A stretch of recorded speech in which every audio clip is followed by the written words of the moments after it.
This capacitor moves from 11 picofarads to 427 picofarads. And we're asked for the Fmax over Fmin. We should know that these equations can be represented by something like this, 1 over 2 pi square root of LC. And if we were going to try to divide that by the Fmin, it's kind of going to be the same thing, like this. But there's a couple of things we have to keep in mind. First of all, the maximum here, notice that the C is on the bottom. So if you want a maximum over on this side, you're going to need a minimum over here, right?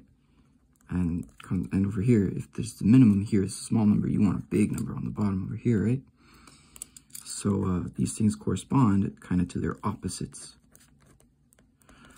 But there's one more thing. If you divide Fmax by Fmin, just multiply it by the reciprocal because this is a fraction. So we're going to want to multiply this by 2 pi square root of LC max divided by 1.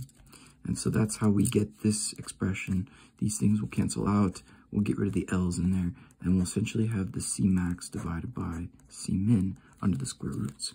So if we were to try to figure that out, we'll basically say the square root of the C max is 427. We don't really need to add the picofarads. Those will just cancel out. So the ratio that we would get here is 6.23.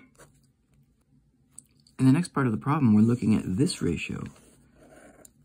And we say, okay, well, if we were to compute that ratio, 1.06 divided by 0.47, we only get 2.25 or so. So like this ratio is too big, and this ratio is kind of what we want. So what we're trying to do is we want to get this ratio to equal that. In order to do that, we're asked that we can add a capacitor in parallel to do that. So to add a capacitor in parallel, it's really nice because all we have to do is just add the capacitance. We don't have to really do anything.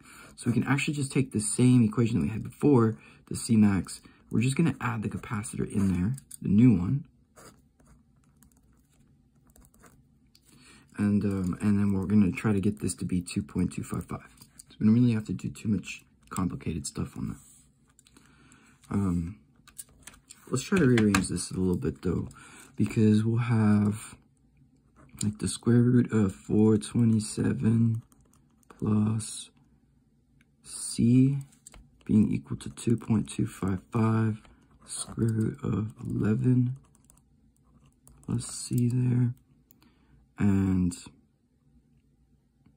probably be a good idea to square both sides. So 427 equals whatever that was squared.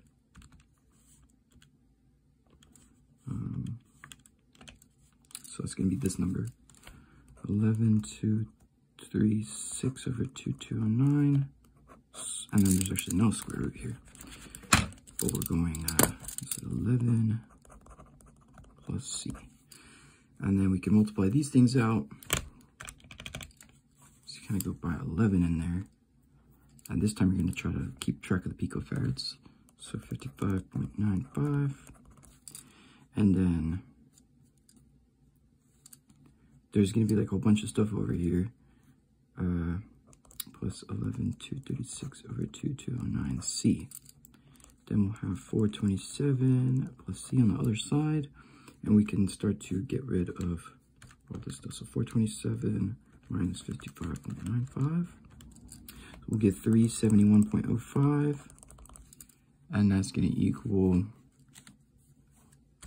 11236 over 2209 minus 1 here. So 9027 29 C. And then we could take this 371.05 and divide it by the answer. So we get the capacitance of 90.8. And that will make this ratio work out if we try to even plug that in. But we're looking for one last thing, the L. And in order to find that, we just have to revert back to this equation, because we should know that we could pick either one, the F min or the F max. And I guess I'll just go ahead, go with the maximum for no reason. We'll just go F max equals 1 over 2 pi square root of L C min, right? And, well, keep in mind we just added this in, so now it's more like total. But this would still have the total minimum rather than the total maximum, because there's going to be a total minimum and a total maximum. Here you would just add in the 90.8 picofarads, that would be the total minimum, and then here you could add in 90.8, but that would be the total maximum. So we're still looking at the minimum version here. And we're going to plug in the F max that we had over here. What is the given F max? Is this one. So it's 1.06 big M is going to be equal to 1 over 2 pi.